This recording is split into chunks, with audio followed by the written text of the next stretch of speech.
নিউজিল্যান্ডের কিছু বিজ্ঞানীরা আবিষ্কার করেছে মৌমাছির হুলের ভিতরে রেমিটিক ফিভারের অ্যান্টিবায়োটিক আছে। অনেকের বাত জ্বর হয়, বাতের ব্যথা থাকে না, থাকে, মুরব্বীদের বেশি হয়। ওই জায়গার মধ্যে যদি আপনি মৌমাছি এনে ঢুকাই দিতে পারেন, মৌমাছির হুল লাগাই দিতে পারেন, ভালো হয়ে যাবে। মৌমাছি যখন হুল ফুটে আরাম লাগে না অনেক?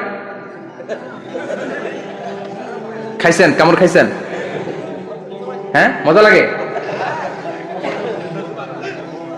তো নিউজিল্যান্ডের এই গবেষকরা এরা আবিষ্কার করেছে যে মৌমাছি যদি হুল ফুটিয়ে দেয়, ওখানে বাতের ব্যথা থাকলে, বেদনা থাকলে এটা ভালো হয়ে যাবে। আমি নিজে দেখেছি, বিবিসি একটা ডকুমেন্টারি, ইজিপশিয়ান একজন ফিজিশিয়ান, চিকিৎসক, উনি ওনার বাতের ব্যথায় আক্রান্ত যত রোগীরা আছে ওদের গায়ের মধ্যে মৌমাছি এনে এনে নিজে নিজে হুল ফুটায়। রোগী চিৎকার মারে, ও মাগো, ও আল্লাহ গো, কিন্তু একদিন পরে ব্যথা নাই, আর কয় ভালো হয়ে গেছে। সুবহানাল্লাহ কবেন না? তো এজন্য এই কার্ল বন ফ্রিজ 1973-তে দ্য ডান্সিং বিজ লেখে গোটা বিশ্বকে তাক লাগিয়ে দিয়েছে। তার গবেষণার প্রতিটি পয়েন্ট কোরআনের আয়াতের সাথে মিলে যায়। চিৎকার করে পড়েন আল্লাহু আকবার। এই যে আমরা মধু খাই, এই মৌচাকের ভেতরে অন এন অ্যাভারেজ অ্যারাউন্ড 60,000 মৌমাছি থাকে। তিন ভাগে, একটা হচ্ছে কুইন বি, একটা মেল বি, আর একটা হচ্ছে ওয়ার্কার বি। একটা থাকে রানী মৌমাছি, এর নেতৃত্বে সবাই চলে। আর একটা থাকে মেল বি, পুরুষ মৌমাছি, বংশ বাড়ানোর জন্য এদের কাজে লাগে। আর সব হচ্ছে ওয়ার্কার বি, সবাই কাজ করে। আল্লাহ বললেন সুম্মা খুলি মিন কুল্লি সামারাত ফাসলুকি সুবুলা রাব্বিকি যুলুলা। আল্লাহ সিক্রেট মেসেজ দিয়ে বললেন, গাছের উপরে বাসাবাদ, পাহাড়ের উপরে মৌচাকের বাসাবাদ, উঁচু উঁচু জায়গায় তোমরা তোমাদের বাসা বাঁধো। সুম্মা কুলি মিন কুল্লি সামারাত, এরপর এলাকার যত মিষ্টি মিষ্টি ফুল আছে, ফল আছে, ওখান থেকে রস নিয়ে আসো। সুবহানাল্লাহ। পুষ্প রস সংগ্রহ করে মধুগুলো, এটার বলে sweet nectar. They collect the sweet nectar from the flowers. এবং মধুর মধ্যে এত চমৎকার জিনিস থাকার কারণ হচ্ছে মৌমাছিগুলো ওই এলাকার সব ধরনের ফুল, ভালো ভালো সুগন্ধযুক্ত ফুল ফল থেকে রস নিয়ে আসে। তো ওই গাছগুলোর মধ্যে বনাজি গাছ আছে না নাই? ঔষধি গাছ আছে না নাই? এজন্য মধুরে বলা হয় সব রোগের ঔষধ। যত বনাজি ঔষধি গাছের নির্যাস আর পুষ্প রস আছে, সব আল্লাহ মধুর ভিতরে ঢুকায়া মধুকে আল্লাহ ন্যাচারাল ভ্যাকসিন বানিয়ে দিয়েছেন। চিল্লায়ে পড়েন আল্লাহু আকবার। আল্লাহ বললেন সুম্মা কুলি মিন কুল্লি সামারাত, সব ফল আর ফুল থেকে নেকটার পুষ্পরস নিয়ে আসো। ফাসলুকি সুবুলা রাব্বিকি যুলুলা, যেমন যেমন গিয়েছিলা পথ চিনায় আবার ফিরে আসো। ইয়াখরুজু মিন বুতুনিহা শারাব, এরপর তাদের পেট থেকে বের হয় শারাব। মুখতালিফুন আলওয়ানু, এক একটা মধুর কালার হয়ে যায় এক এক রকম। কোন সুবহানাল্লাহ। সরষে ফুলের মধু একটু সাদা সাদা হয় না? আমি হচ্ছি মধু খাওয়ার পোক। আমি দেশে বিদেশে যেখানে গিয়েছি ফ্রেশ হানি আমি অনেক খুঁজেছি। ইয়ামানি একটা মধু পাওয়া যায়, ইয়ামানের সাওয়াহিলি এলাকায়, পাহাড়ি এলাকায়, একেবারে কুচকুচে কালো। আবার অনেক মধু আছে কিছুটা খয়েরি এবং হলুদ বর্ণের। কিন্তু সরষে ফুলের যে মধুটা, এটা অনেকটা সাদা।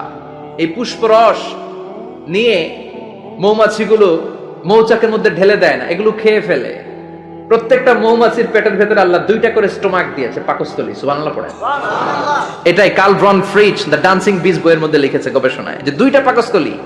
একটা পাকস্থলী দিয়ে মৌমাছি খায়, নিজে খেয়ে বাঁচে, আর একটা পাকস্থলী দিয়ে এই ফ্লাওয়ার নেক্টার, পুষ্প রস সংগ্রহ করে ওই পাকস্থলীতে রাখে। ওই পাকস্থলীর ভেতরে আল্লাহ একটা ন্যাচারাল এনজাইম দিয়েছেন। ওই এনজাইমের সাথে ওই পুষ্প রসটা মিক্সড হয়। তারপরে আরেকটা টিউব আছে, ওই টিউব দিয়ে মৌমাছি যে সেই বাসার মধ্যে মৌমাছি যে সেখানে সাপ্লাই করে দিয়ে আসে, মধু ঢুকিয়ে দিয়ে আসে। চিল্লায় পড়েন সুবহানাল্লাহ।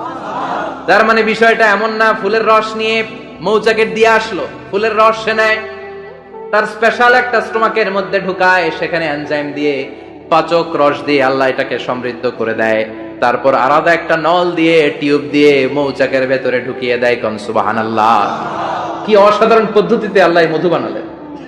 আর কি সুন্দর মধু হাতের মধ্যে লয়া জিব্বা দিয়া চাটে আর গান গায়, মধু হই হই বিষা বাইলা। আছে না নাই? আল্লাহ শুকরিয়া নাই? আছে না নাই?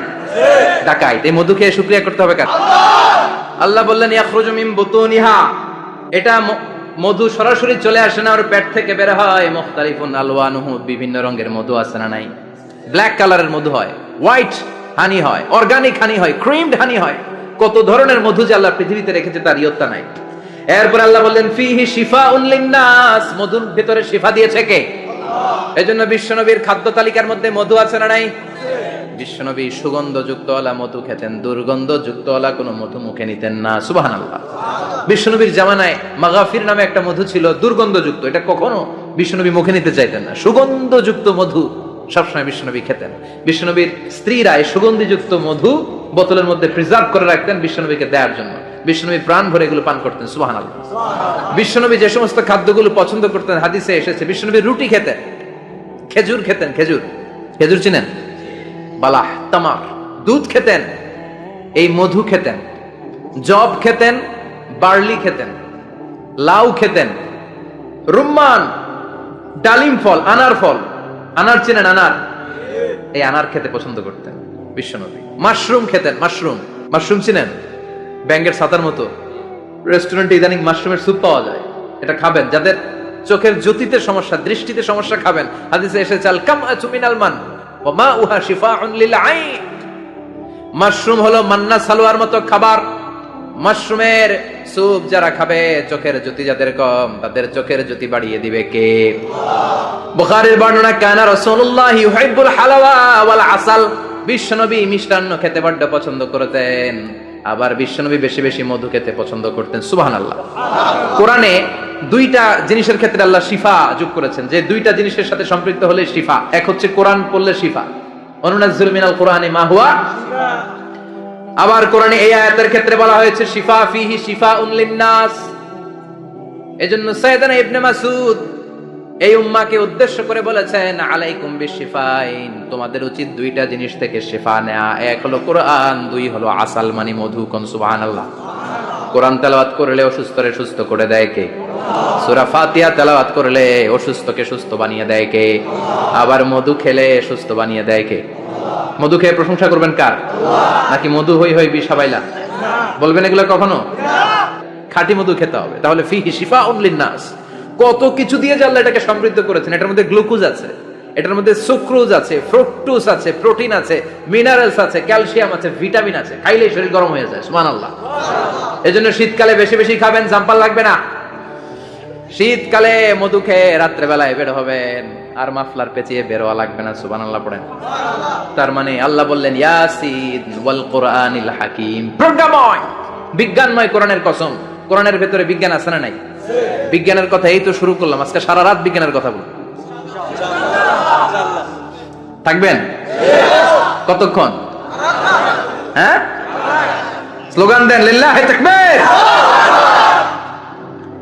এরপরে আল্লাহ বললেন, গোলাম ওয়া ইন্না লাকুম ফিল আনআমি লাইবরা, প্রাণীকুলের দিকে নজর করে তাকাও। প্রাণীকুলের মধ্যে আমি তোমাদের জন্য নিদর্শন রেখেছি। নুসকিকুম মিম্মা ফি বুতুনিহি, এই প্রাণীকুলের পেট থেকে একটা চমৎকার জিনিস আমি বের করে দেই, এটার নাম হচ্ছে দুধ। এটা কি?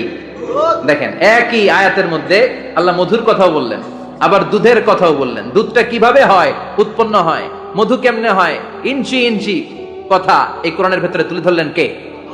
আল্লাহ বললেন মিমবাইনি ফারসিম ওয়া দামিল লাবানা, গোবর আর রক্তের মাঝখান দিয়ে আমি দুধ বের করি। সুবহানাল্লাহ পড়েন।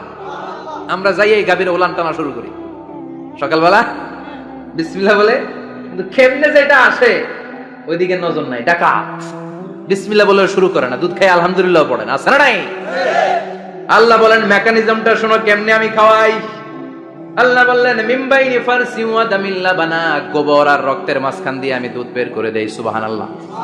গরু যে ঘাস খায়, এই ঘাস থেকে রক্ত হয় আর গরুর গোবর হয়। পেটের একদিকে থাকে গোবর, আরেক দিকে থাকে রক্ত। রক্ত দুর্গন্ধ, গোবরও দুর্গন্ধ। রক্তও নাপাক, গোবরও নাপাক। এই দুই নাপাক আর দুর্গন্ধের মাঝখান দিয়ে সুগন্ধযুক্ত দুধ বের করে দেয় কে?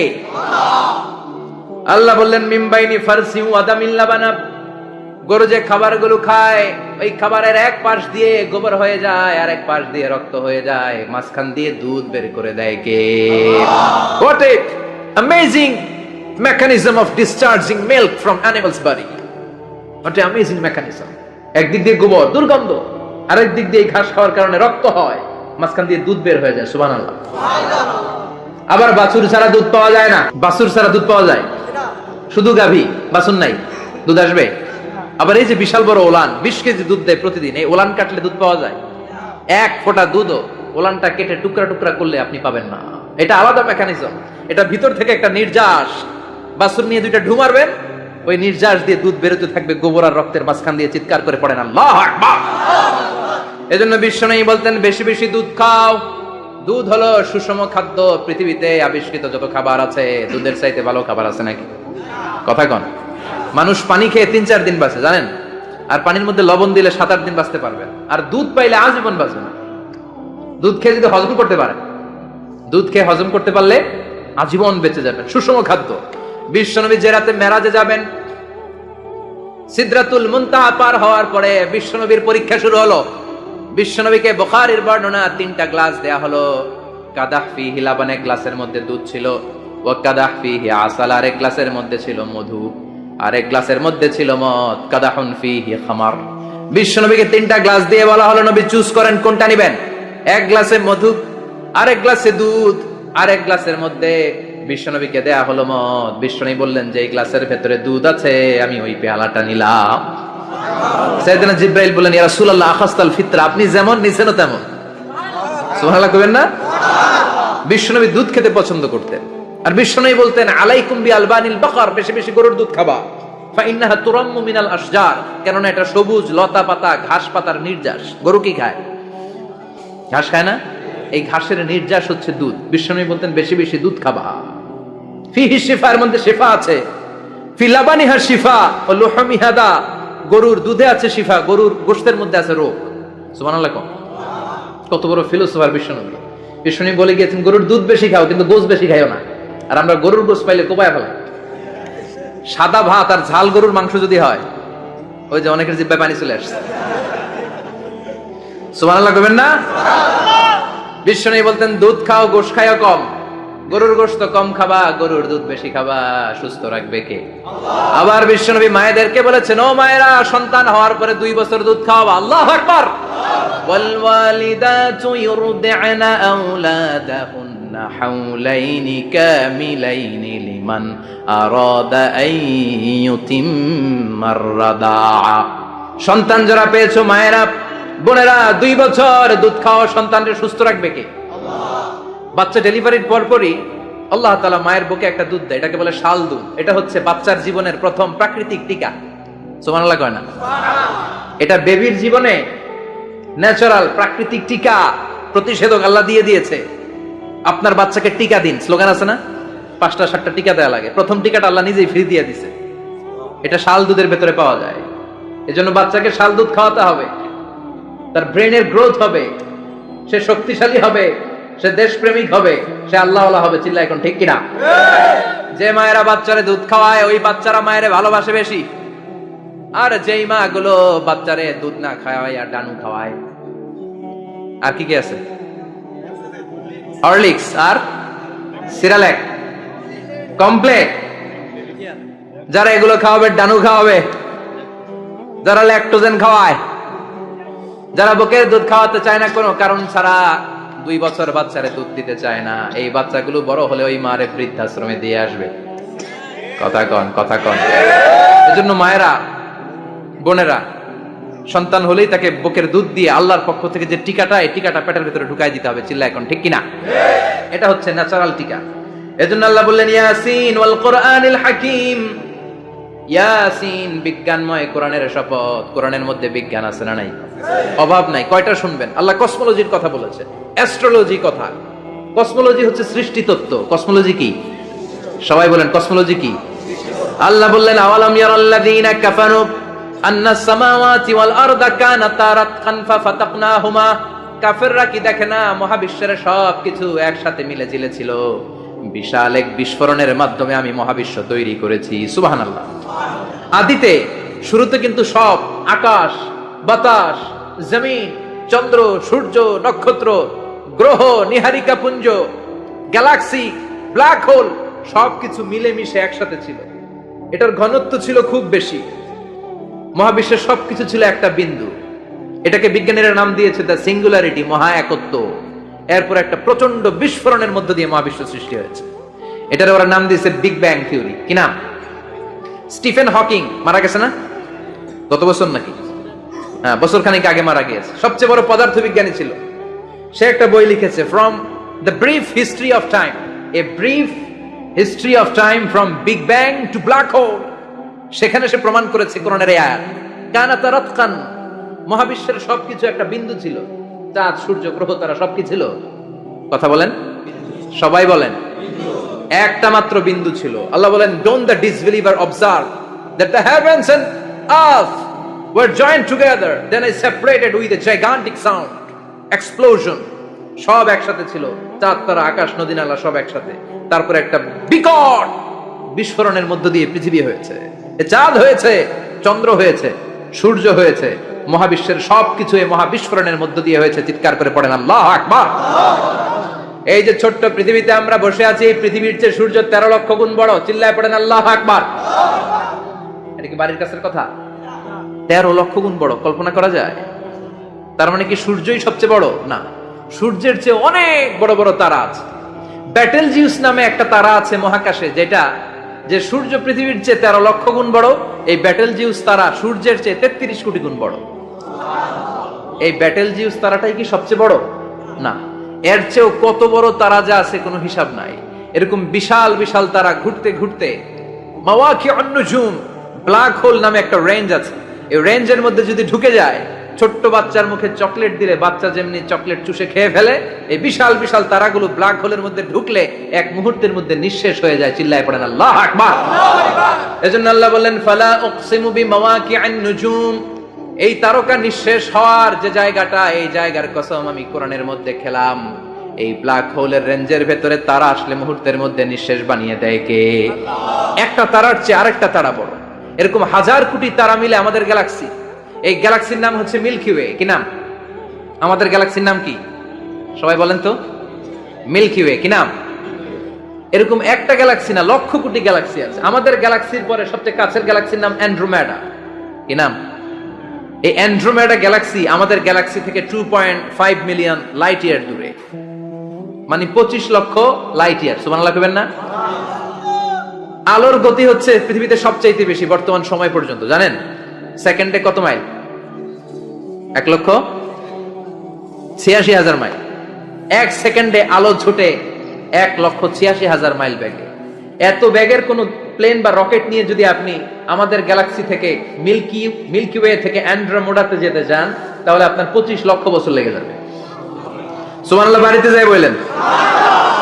এরপর আল্লাহ বললেন, ওয়াস সামাআ বানাইনাহা বিআইদিন ওয়া ইন্না লামুসিউন, আকাশ আমি বানালাম, গ্যালাক্সি আমি বানালাম। বানানোর পর থেকে সবগুলোর আমি প্রশস্ত করতে শুরু করে দিলাম। সব ছিল ক্ষুদ্র, একটা বিন্দুর মধ্যে আমি বিস্ফোরণ করলাম, একটা আওয়াজ দিয়ে। আওয়াজটা ছিল কুন। আওয়াজটা ছিল কি? জোরে কোন, আবার কোন। কুন ফায়া। ইন্নামা আমরুহু ইযা আরাদা শাইআন আন ইয়াকুলা লাহু কুন ফায়াকুন। আল্লাহ যখন কিছু করতে চান শুধু বলেন কুন, শুধু বলেন বি। কুন মানে বি, ইট ওয়াজ, এটা হয়ে যায়। হাও বলতে দেরি। এই মহাবিস্ফোরণের নেপথ্যে যে শব্দটা ছিল সেটা ছিল কুন। সেটা ছিল কি? আল্লাহ কুন বলতে দেরি, মুহূর্তের মধ্যে বিগ ব্যাং, বিশাল এক্সপ্লোশন, তারপর থেকে মহাবিশ্ব ছড়াচ্ছে। আল্লাহ বলছেন এই কোরআনের ভেতরে বলে দিয়েছেন, ওয়া ইন্না লামুসিউন, আমি এই মহাবিশ্বকে, এই গোটা ইউনিভার্সকে আমি প্রতিনিয়ত সম্প্রসারিত করছি। প্রতিনিয়ত এটা বড় হচ্ছে, সম্প্রসারিত হচ্ছে।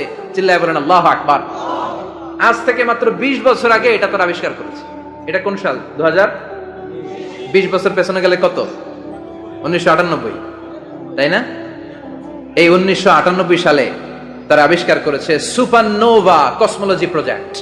এই সুপারনোভা কসমোলজি প্রজেক্টে তারা এই সিদ্ধান্তে এসেছে যে মহাবিশ্ব কোন নামক এক বিস্ফোরণের পর থেকে যে সম্প্রসারিত হচ্ছে, আজ পর্যন্ত এটা শুধু বাড়ছে আর বাড়ছে, অ্যাক্সেলারেটিং হচ্ছে, এক্সপান্ডিং হচ্ছে, এটা কমছে না। কিয়ামত পর্যন্ত এটা বাড়তেই থাকবে। চিৎকার করে পড়েন আল্লাহু আকবার।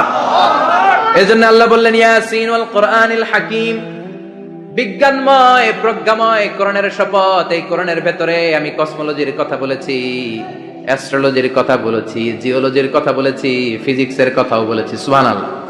ফিজিক্স মানে কি? পদার্থ। পদার্থের সবচেয়ে বড় উপাদান হচ্ছে লোহা। লোহার কথা কিন্তু কোরআনে নাই। আছে? কই আছে?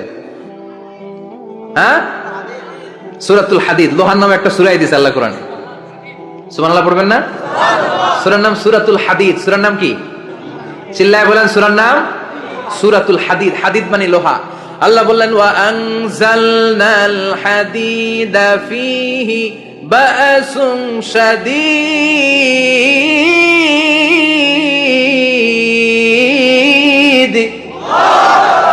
ওয়া আনজালনাল হাদিদ ফীহি বা'সুন শাদীদ, আমি লোহা নাযিল করলাম, আর লোহার ভেতরে আমি ভয়ঙ্কর শক্তি ঢুকাইয়া দিলাম। সুবহানাল্লাহ।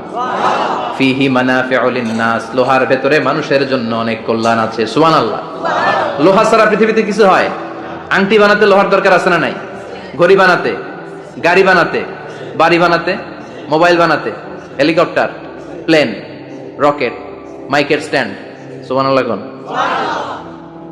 এমন কোন জিনিস নাই যেটার মধ্যে লোহা লাগে না। এজন্য আল্লাহ বললেন এই লোহার নামে আমি একটা সূরা ডেডিকেট করলাম, ওয়া আনজালনাল হাদিদ ফিহি বাসুন শাদীদ। আমি লোহাকে নাজিল করেছি। আল্লাহ বলেছেন, খেয়াল করে শব্দটা শুনেন, ওয়া আনজালনাল হাদিদ, আমি লোহাকে উপর থেকে নাজিল করেছি। কি করেছি? কথা বলেন। তার মানে লোহা পৃথিবীতে ছিল না, নাজিল করছে কে? লোহা পৃথিবীতে ছিল? পৃথিবীতে ছিল। পৃথিবীতে থাকলে নাজিল করবেন কে? এই যে কোরআনটা পৃথিবীতে আগে ছিল, নাজিল করছে কে? কোন ফেরেশতাকে দিয়ে? সাইয়েদনা জিবরাইল। কোন নবীর উপর? বিশ্বনবী মুহাম্মদুর রাসূলুল্লাহ। আল্লাহু আকবার। তার মানে ওহী পৃথিবীতে ছিল না, আল্লাহ উপর থেকে নাজিল করেছেন। নুজুল মানে উপর থেকে নিচের দিকে আসা। এই নুজুল শব্দ ব্যবহার করে আল্লাহ বললেন, ওয়া আনজালনাল হাদিদ, লোহাকে আমি নাজিল করেছি। তার মানে লোহা পৃথিবীর উপাদান নয়, লোহা এসেছে উপর থেকে। কোন সুবহানাল্লাহ। বিজ্ঞানীরা, পদার্থবিদ যারা গবেষণা করে এটাই পেয়েছেন, লোহা আসলে পৃথিবীর না। লোহা পৃথিবীতে উৎপাদন করা হয় নাই। লোহার যে মলিকিউল, অণু আছে, লোহার একটা অণু তৈরি করার মতো ক্ষমতা পৃথিবীর নাই। ইভেন এই সৌরজগতের কোনো কিছু নাই। সূর্যের তাপেও লোহা তৈরি হতে পারে? লোহার ছোট্ট একটা অণু তৈরি করতে কমপক্ষে 1 কোটি ডিগ্রি সেলসিয়াস তাপের প্রয়োজন হয়। তার মানে এটা পৃথিবীর কোনো উপাদান নয়, এটা আনজালনাল হাদিদ। আল্লাহ বলেন, মহাবিস্ফোরণের কারণে গলিত অন্য কোনো তারার ভেতর থেকে লোহার উপাদান আমি পৃথিবীর ভিতরে এনে ঢুকিয়ে দিয়েছি। তার মানে পদার্থের কথা কোরআনে আছে না নাই? সুবহানাল্লাহ কইবেন না? এরপরে বায়োলজির কথা আছে না নাই? বায়োলজিক্যাল অ্যাসপেক্ট অফ মাউন্টেন্স, কেমন করে পাহাড়ি রেঞ্জ তৈরি হলো, আছে না নাই? ওয়াজআলনাল জিবালা আওতাদা, পাহাড়কে আমি পেরেক মেরে দিয়েছি। ওমিয়া কাঠের ভেতরে যখন পেরেক মারেন, পেরেকের বেশিরভাগ অংশ কাঠের ভেতরে ঢুকে যায়, উপরে দেখা যায় সামান্য, ঠিক কিনা? তো লোহা যদি আল্লাহ পেরেক মারেন, উপরে যা দেখা যায় এটা সামান্য, আসল পাহাড় তো মাটির নিচে। সুবহানাল্লাহ কইবেন না? আসল পাহাড় কোথায়? পেরেক যদি কাঠের মধ্যে ঢুকিয়ে দেন, পুরো পেরেকটা কাঠে ঢুকে যায় না, উপরে দেখা যায় কদ্দুর? সামান্য। পাহাড়ের যা আপনি দেখেন এটা তো পেরেকের মাথা, পুরো পাহাড়টা আল্লাহ জামিনের ভেতরে গেড়ে দিয়েছেন। চিল্লায় পড়েন আল্লাহু আকবার। আবার আল্লাহ বললেন, অমিনাল জিবালি জুদাদুম বিদু ওয়া হুমরুম মুখতালিফুন আলওয়ানু, আছে না নাই? ওয়া গরাবিব সুদ, আল্লাহ বলেন নানা রঙের পাহাড় পর্বত মহাবিশ্বে আমি তৈরি করেছি। কোন পাহাড় হচ্ছে রক্তিম বর্ণের, কোন পাহাড়কে বানিয়েছি আমি কৃষ্ণ বর্ণের, কোন পাহাড়কে বানিয়েছি আমি শুভ্র বর্ণের, কোন পাহাড়ের রং কালো, কোনটা সাদা, কোনটা নীল, আছে না নাই? মহাবিশ্ব যখন তৈরি হয়েছে, পৃথিবীর মধ্যে 7টা টেকটনিক প্লেট তৈরি হয়েছে। 7 tectonic plates create the mountain range on earth. পৃথিবীতে এই পাহাড় তৈরির কারণ হচ্ছে 7টা প্লেট, এগুলোরে 7 টেকটনিক প্লেট বলে। এই প্লেটগুলোর কারণে পৃথিবীতে এই রং বেরঙের পাহাড় তৈরি হয়েছে। কত রঙের যে পাহাড় আছে, আরব বিশ্বে পাথরের পাহাড়, বাংলাদেশে মাটির পাহাড়, ব্রুনাই, সিঙ্গাপুর, ইন্দোনেশিয়াতে যদি যান আরেক ধরনের পাহাড়। চায়নার একটা শহর আছে গানজু সিটি, কি নাম? এই গানজু সিটিতে একটা পাহাড় আছে রেইনবো মাউন্টেন, ওখানে 7 রঙের পাহাড় পাওয়া যায় এক জায়গায়। সুবহানাল্লাহ কইবেন না? রেইনবো মানে কি? রংধনু। রংধনুর কয় রং? কথা কন। ছোটবেলা আমরা মুখস্থ রাখতাম, বেনিয়া সহকলা, বেতে বেগুনি, নিতে নীল, আতে আসমানি, সতে সাদা, হতে হলুদ, কতে কালো, লাতে লাল। সুবহানাল্লাহ নাই? মনে রাখার কি অসাধারণ পদ্ধতি। এই রেইনবো মাউন্টেন, রংধনুর 7 রঙের পাহাড় এক জায়গায় পাওয়া যায়। এখানে সাদা পাহাড়, এখানে সবুজ পাহাড়, এখানে নীল পাহাড়, ওখানে লাল পাহাড়, এখানে কালো পাহাড়। এই চায়নার গানজু সিটিতে আল্লাহ তাআলা 7 রঙের পাহাড় এক জায়গায় রেখেছেন। চিৎকার করে বলেন আল্লাহু আকবার। তার মানে বায়োলজির কথাও কোরআনের ভেতরে আছে না নাই? এরপর আল্লাহ বললেন, কেমন করে আকাশ থেকে আমি পানি নাজিল করে, এটাও কোরআনে আছে না নাই? আমরা ছোটবেলা পড়েছি ওয়াটার সাইকেল, হাইড্রোলজিক্যাল সাইকেল, কেমন করে সূর্যের তীব্র তাপ সাগর থেকে পানিকে জলীয় বাষ্প করে উপসে নেয়, উপরে নিয়ে সেটাকে পুঞ্জীভূত করে দেয়, ঘনীভূত করে দেয়, মেঘ হয়ে যায়, সেখান থেকে ঝিরিঝিরি ঝিরিঝিরি বৃষ্টি পড়ে, আছে না নাই?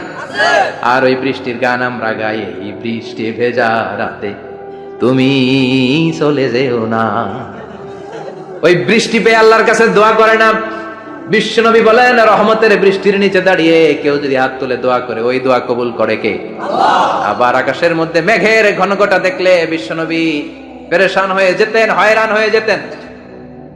আর আল্লাহর কাছে বলতেন, আল্লাহ এই মেঘ দিয়ে তুমি আমাদেরকে আযাব দিও না, তুমি আমাদেরকে গজব দিও না, তুমি আমাদেরকে শেষ করে দিও না, এই মেঘ থেকে তুমি আমাদেরকে রহমতের বৃষ্টি দাও। পড়ে না আমিন। বৃষ্টি দেখলে বিষ্ণু বলতেন, আল্লাহুম্মা সাইয়িবান নাফিআ, ইয়া গাউসু আগিসনা গাউসান মুগীসান মারিআন মারিআন নাফিআন গায়রা দার আজিলান গায়রা আজিল। হে আল্লাহ, এই বৃষ্টি থেকে তুমি ঠান্ডা রহমতের পানি দাও। কি দাও? আল্লাহ মেঘ দে, পানি দে, ছায়া দে রে তুই, আল্লাহ মেঘ দে। পড়েন পড়েন, আল্লাহ মেঘ দে, পানি দে, ছায়া দে রে তুই, আল্লাহ মেঘ দে। এই প্রথম এককোষী প্রাণীর নাম হচ্ছে অ্যামিবা, এটা এসেছে শৈবালের মতো। এরপরে জুপ্লাংটন, ফাইটোপ্লাংটন, ব্যাকটেরিও প্লাংটন, একটার পর একটা স্পিসিজ প্রজাতি পৃথিবীতে ডেভেলপ করেছে। কোন সুবহানাল্লাহ। এই পানির কথা কোরআনের ভেতরে বলে দিল কে? এজন্য আল্লাহ বললেন, ওয়াল কোরআনিল হাকিম, বিজ্ঞানময় কোরআনের শপথ। এই কোরআনটা বিজ্ঞানের ঠাসা, এই কোরআন আশ্চর্যের শেষ নাই, এই কোরআন কোনোদিন পুরাতন হয় না। এই কোরআনের ভেতরে আল্লাহ দিয়েছেন হেদায়েতের মশাল, আর কোরআনটাকে বানিয়েছেন বিজ্ঞানের সুউচ্চ মিনার। জোরে কোন সুবহানাল্লাহ। তার মানে কোরআনে আমরা কি পেলাম? দুধের কথা পেলাম, মধুর কথা পেলাম, কিভাবে ডায়েট করবেন সেটা আমরা পেলাম, আমরা কসমোলজি পেলাম, অ্যাস্ট্রোলজি পেলাম, বায়োলজি পেলাম, ফিজিক্স পেলাম, ওয়াটার সাইকেল পেলাম। এবার পাতালপুরীর কথার দরকার আছে না নাই? পৃথিবীর একেবারে গভীরতম গভীরে কি আছে, এটা কিন্তু কোরআনে নাই। আছে? পৃথিবীর মাঝখানে যে উত্তপ্ত লাভা আর আগুন, এটা আপনারা জানেন? পৃথিবীর উপর দিয়ে আমরা ঠান্ডা পৃথিবীতে ঘুরে বেড়াই, কিন্তু এর ভিতরে কিন্তু আগুন, লাভা। আল্লাহ কোরআনের মধ্যে ফুটন্ত টকবগে সাগরের কসম খেয়েছেন। আল্লাহ বলেছেন, ওয়াল বাহরিল মাসজুর,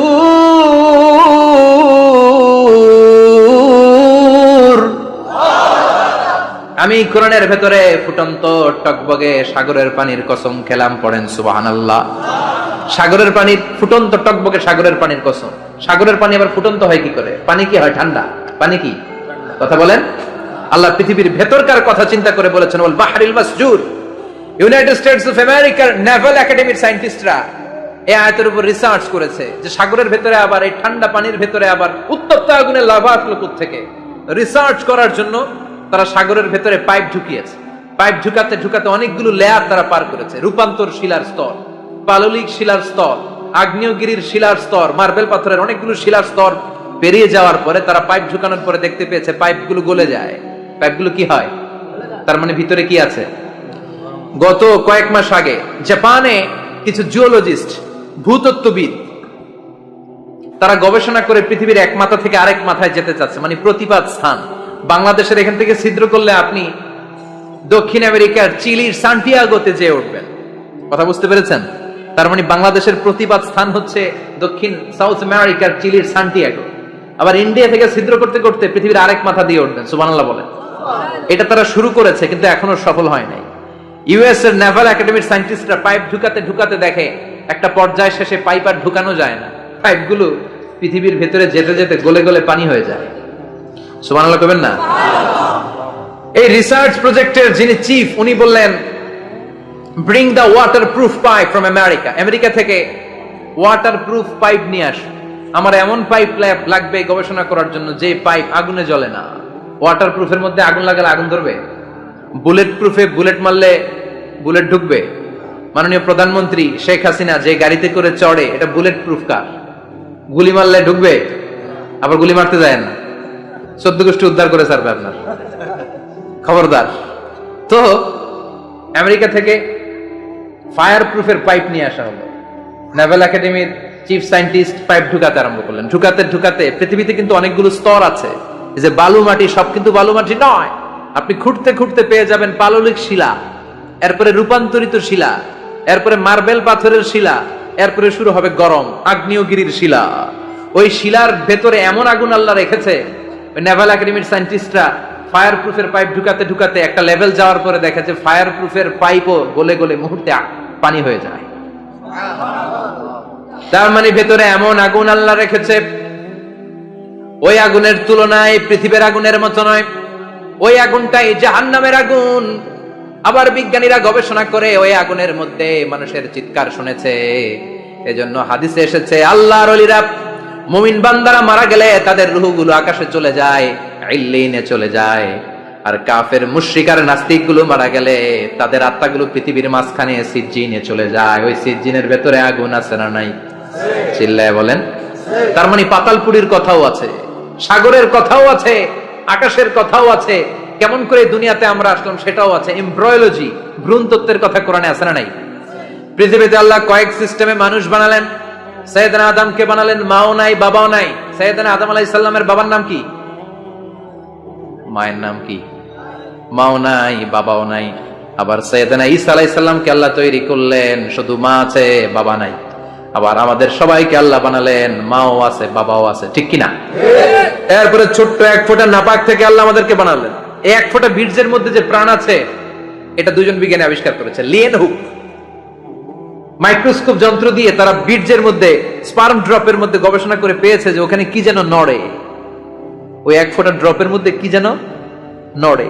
সেখান থেকে ওরা আবিষ্কার করেছে এই স্পার্মের ভেতরে, শুক্রাণুর ভেতরে প্রাণের অস্তিত্ব আছে। এক ফোঁটা স্পার্মে, এক ফোঁটা বীর্যের মধ্যে 20 কোটি যদি শুক্রাণু না থাকে, ওই স্পার্ম থেকে আল্লাহ বেবি দেয় না, সন্তান দেয় না। সুবহানাল্লাহ কোন? এজন্য আল্লাহ বললেন, হাল আতা আলাল ইনসানি হিনুম মিনাদ দাহরি লাম ইয়াকুন শাইআম মাযকুরা। ও মানুষ, কেন এত অহংকার করো? নজর করে তোমার জীবনের শুরুটার দিকে একটু তাকাও। কি ছিলা তুমি? এক ফোঁটা নাপাক পানি, একটা স্পার্ম ড্রপ থেকে এসেছো। ইয়াখরুজু মিন বাইনিস সুলবি ওয়াত তারায়েব।